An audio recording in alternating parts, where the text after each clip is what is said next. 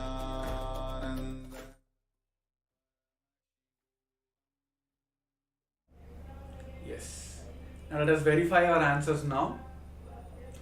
So here is the image which have been projected for all of you, which is typically a coffee table outlook.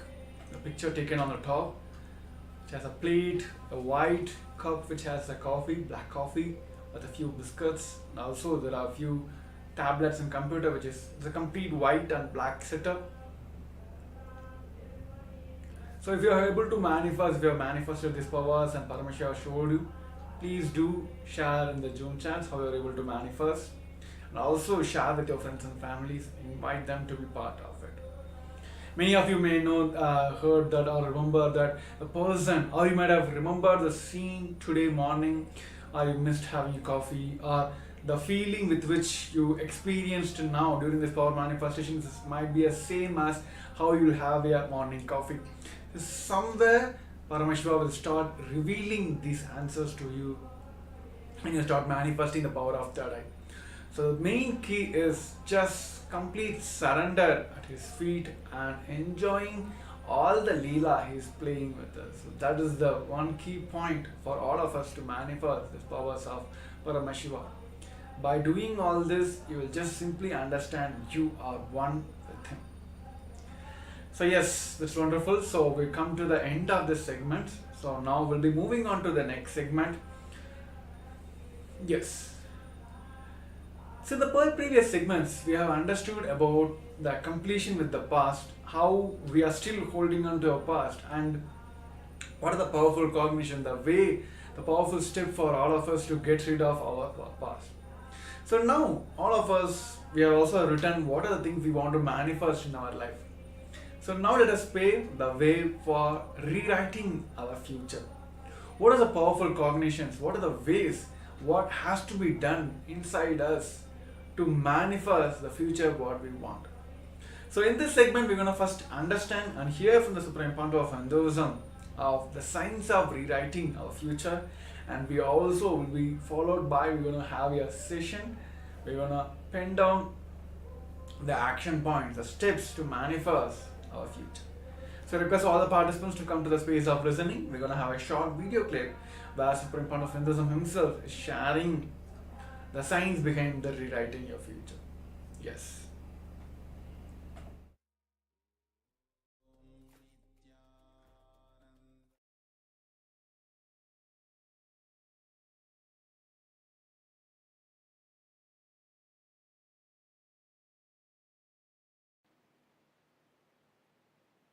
Consider this line, straight line, as present moment.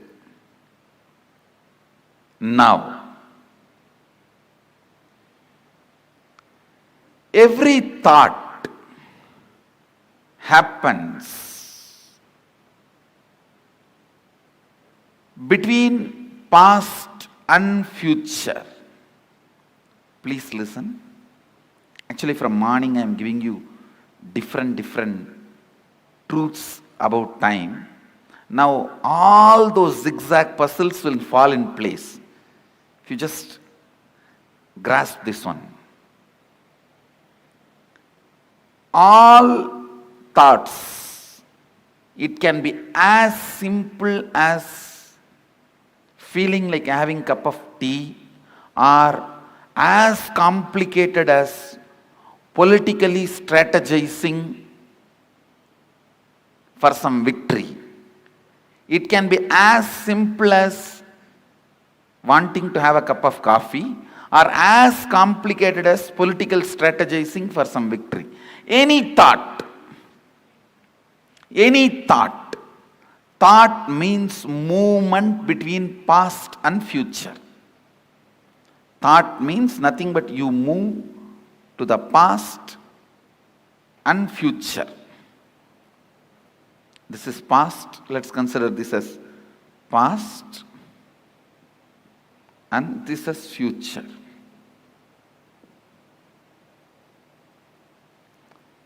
The center moment, present, where the present meets the past and future, that moment is now. This is that now. Present.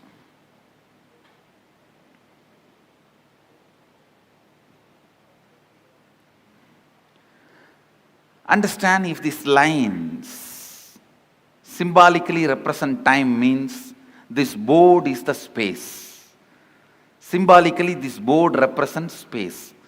On space only the whole time happens.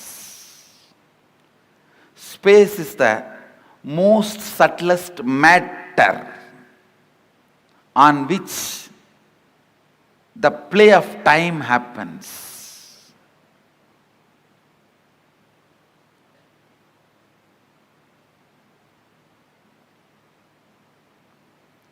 Just understand this example.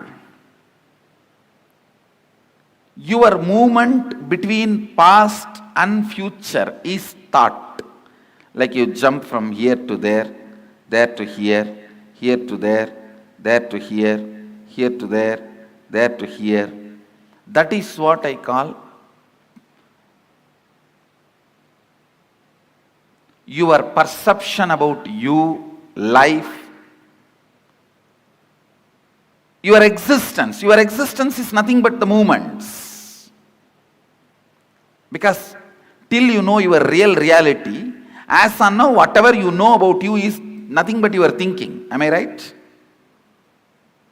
Is there anything you know about you more than your thinking? Anybody?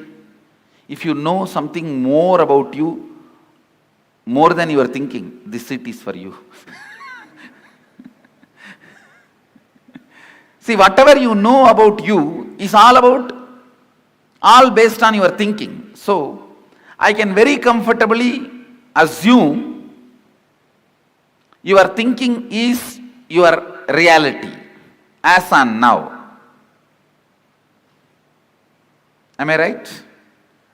So, it is all about you jumping into the past and future, past and future, past and future. That's all is your thinking. That's all is your, what you call as you. See, what I call as you is much beyond than what you call as you. So now I am talking about what you call as you. It's all about movements between the past and future. And I want you to know, it has a direct utility in your life's balance sheet. So please don't think it is some philosophy, it is some metaphysics, it is some intellectual stuff. Allow every word to enter into you.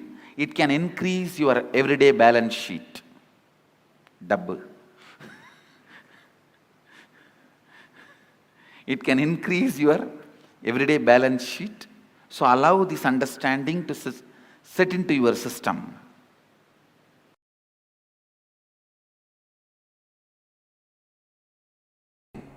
Listen. Your will can never be against the will of the cosmos. Your will can never be against the will of the planets. Your will can never be against the will of the universe. Because you have not willed, planets continue to do their allotted responsibility. If you will, they always come to you. Listen, in 3 ways they come to you. If you are praying, they come to you as God. If you are declaring, they come to you for negotiation table. If you are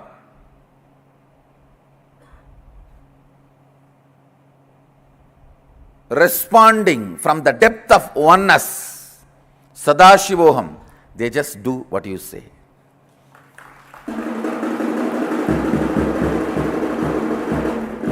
Understand, please understand, the will which you have.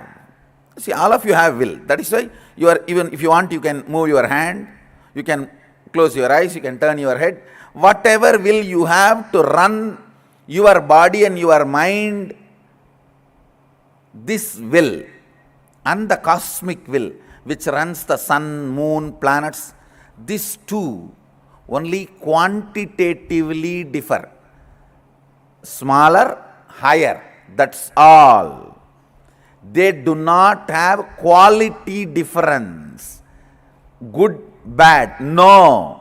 God, devil, no. This is one of the major truth. Very important truth. Sanatana Hindu Dharma teaches. I should tell you, Sanatana Hindu Dharma alone teaches.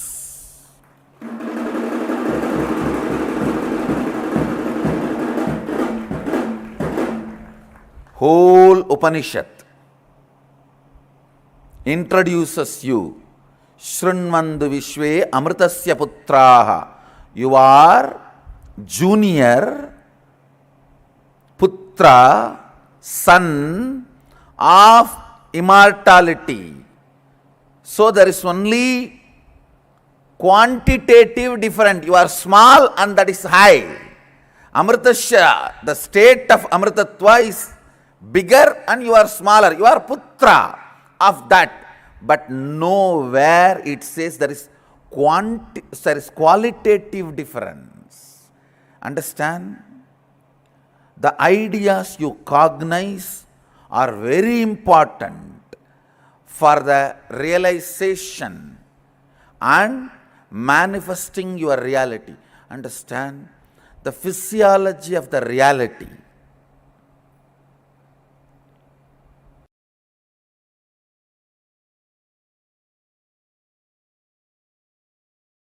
Put all your plans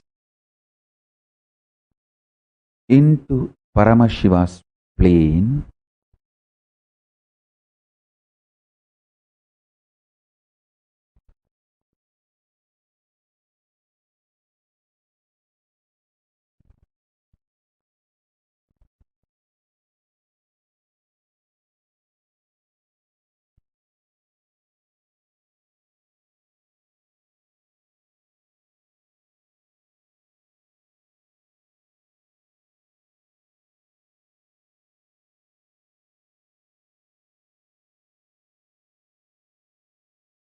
with the grace of Paramashiva. Planets will bless them into reality. Listen. Listen carefully. By experiencing Paramashanta Swarupa of Paramashiva inside you, every time offer your plans about everything into Paramashiva's Paramashanta plane, and he will bless the planet to make your plans into reality. Listen.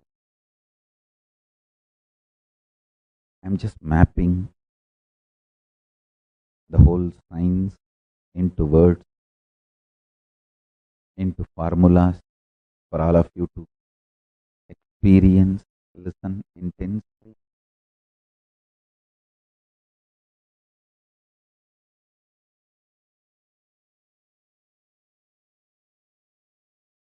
Your plans dilute your existence, lower the quality of your existence when you get agitated, when your plans trigger your personal fear or greed, adds stress to your personality, and it dilutes the quality of your existence. neither the plans get fulfilled.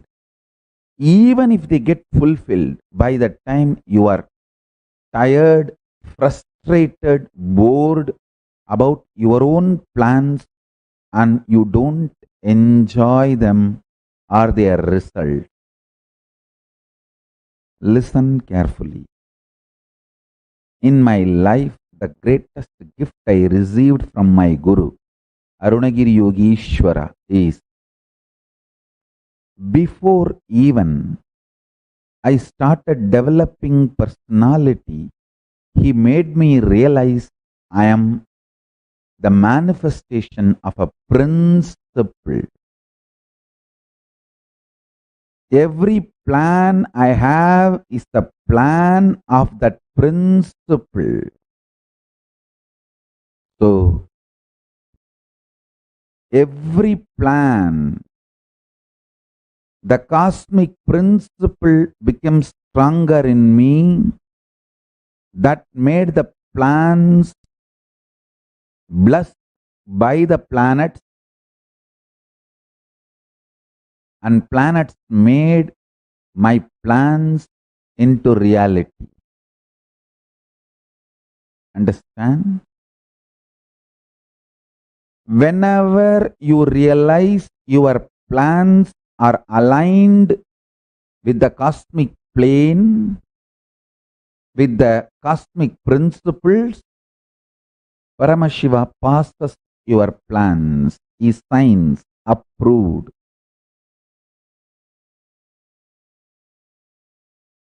Executive order by the President of the Cosmos, Paramashiva, and he blesses planets, execute it with tremendous joy and bliss and ecstasy. Understand? Let me repeat.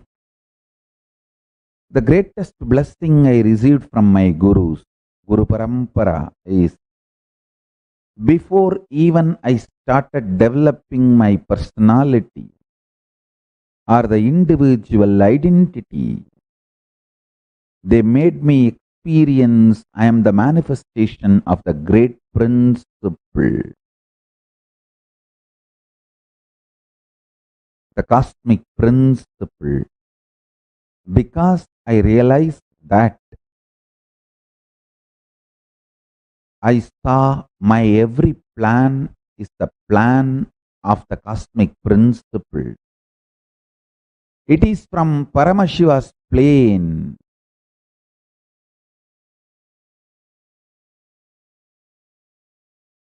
Simply, planets manifest them.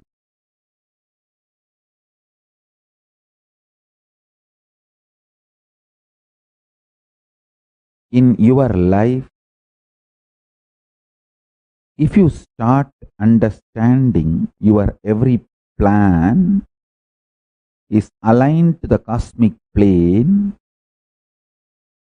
simply planets will make them into reality. Anything which is not aligned to the cosmic plane,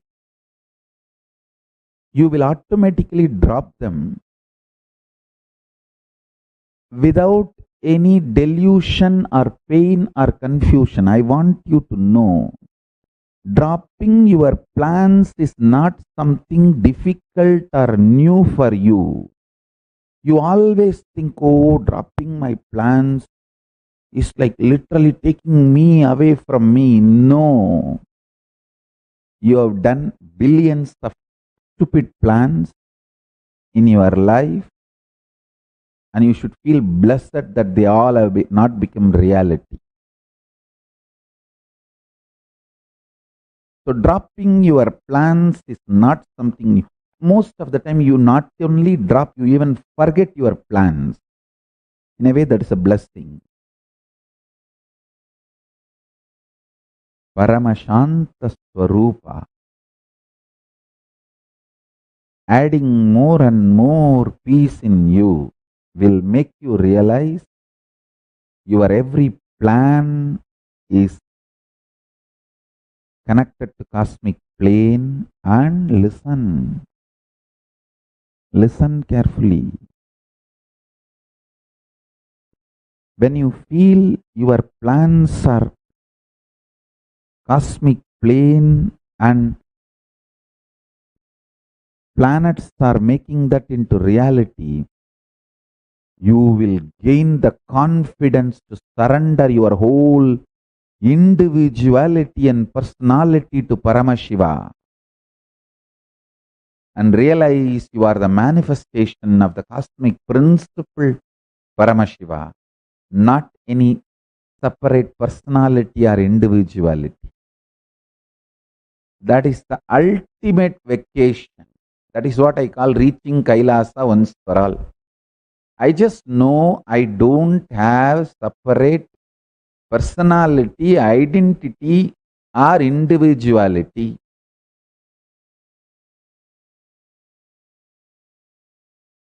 I am just a manifestation of the cosmic principle,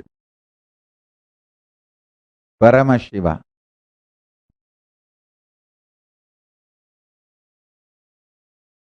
Absolutely confident of my existence, my plans, my plane and my planet.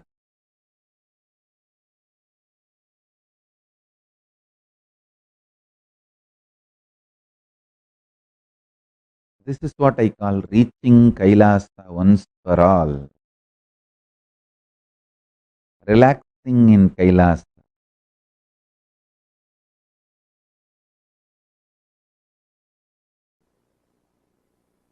The most precious thing you have is your consciousness, life.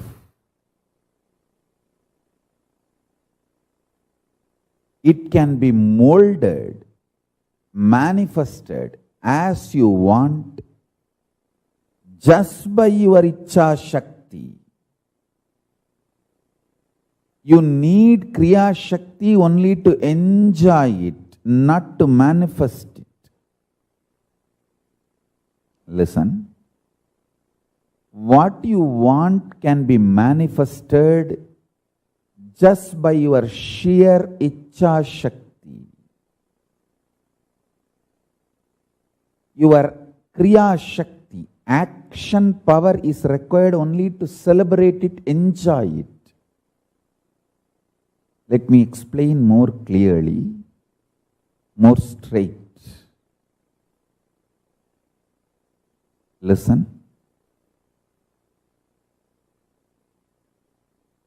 You want a healthy body to enjoy this world.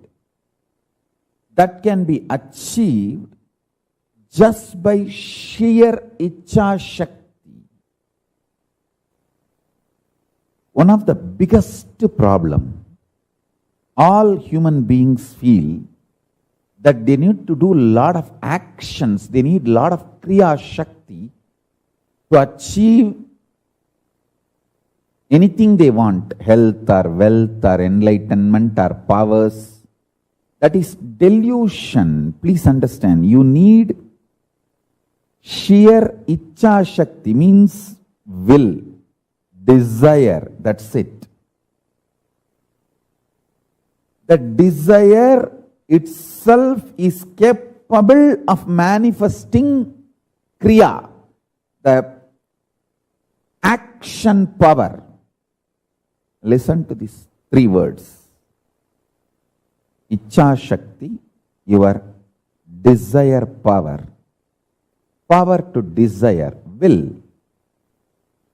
Kriya Shakti, power to work intensely and manifest. Jnana Shakti, power of enlightenment, knowledge.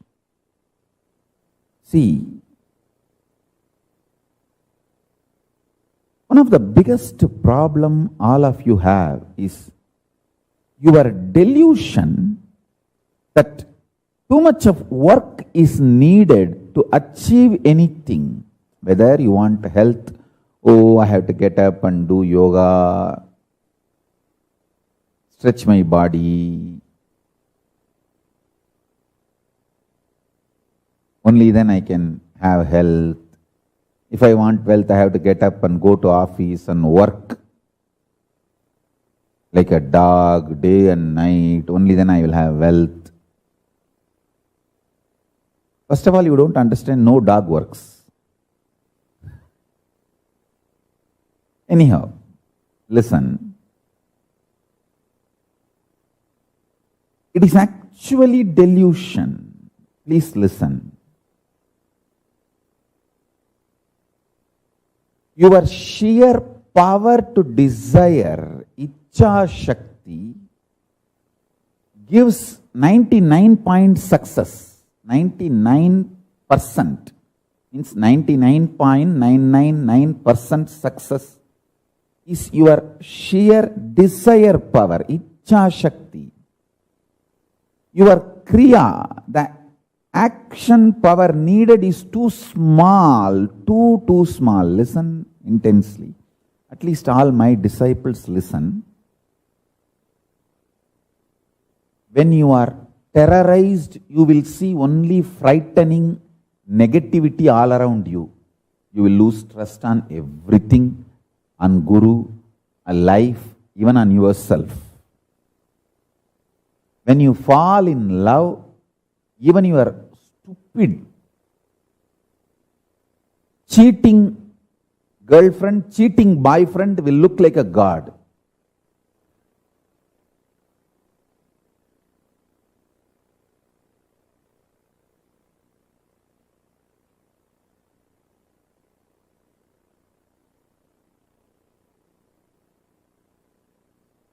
So your opinions are delusion.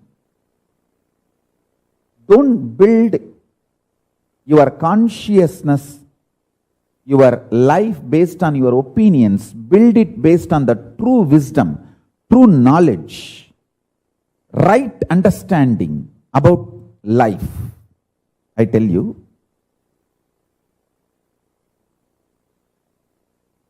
listen carefully.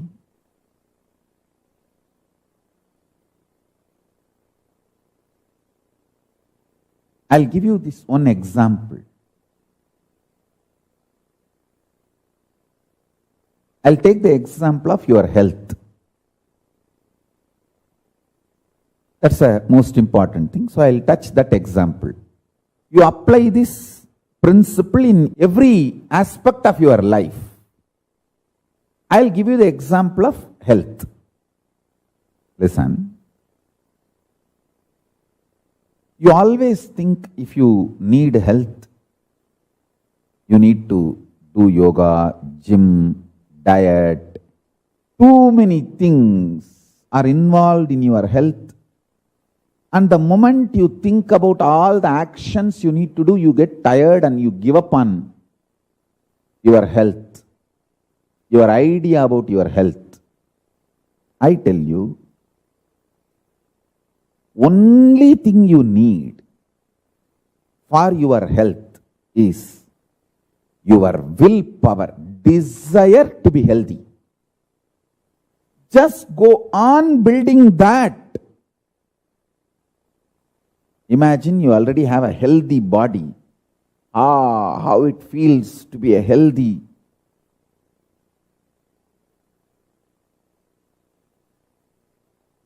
Beautiful, shining, glowing, happy, youthful, energetic body. I tell you, if the life is infused into your life, consciousness, if life is infused into your consciousness in the form of Icha Shakti, desire, 99.999% of the work is done. Your actions are needed only to enjoy what you want through that healthy body. See, I am not disrespecting Kriya Shakti. Listen carefully. I am not disrespecting Kriya Shakti. I am only saying your delusion about Kriya Shakti puts you in tiredness, boredom, frustration, life negativity. That is what is wrong.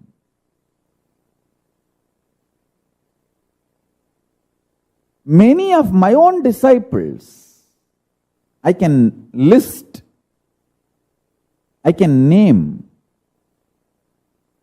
your sheer delusion, fear, puts you in life negativity, frustration, and due to that frustration, you actually destroy your health and lose your life. I tell you, fill yourself with desire, intense desire for health. Icha Shakti. Icha Shakti is too powerful. Without even your knowledge, it will push you and make you do all your homework, your yoga, your gym, and your diet, everything without even your knowledge. If you are constantly thinking about, oh, I have to do this, I have to do that to keep myself healthy, one day you will go to gym and do some 10 biceps and find out 10 minutes workout, and then you'll see, oh, whether my biceps have become big. You'll be going on checking. Listen carefully. If you infuse Icha Shakti,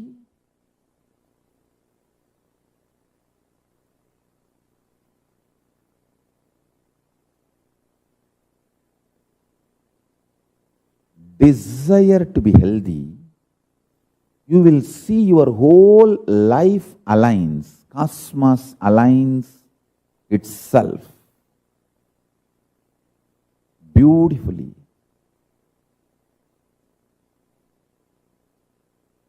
I am not telling all this to make you as a good human being or better human being. No. If you listen to all this, you will become good human being, better human being. It's different.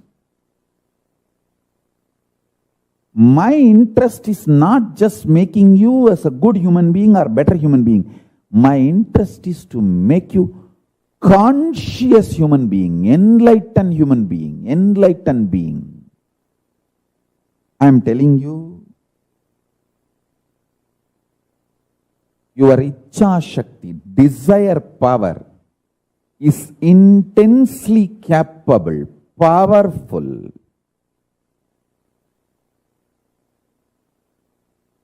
to manifest whatever you want.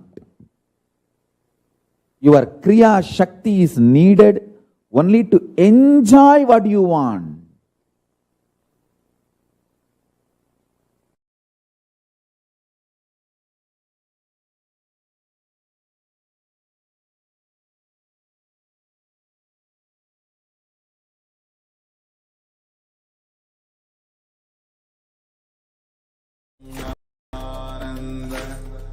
Paramashivoham.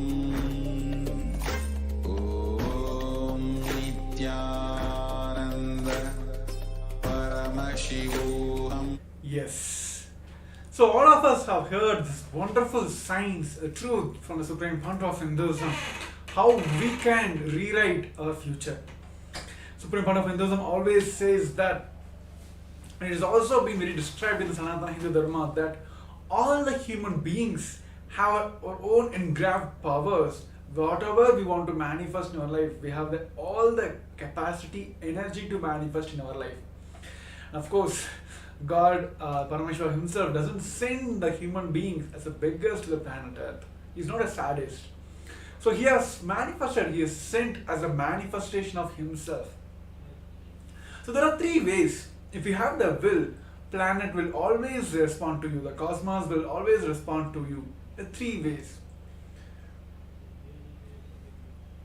See, if you are just praying, of course the God will come, like the Paramashivoham himself will come and he will please you whatever you are asking for. The second way, that whenever, if you are declaring,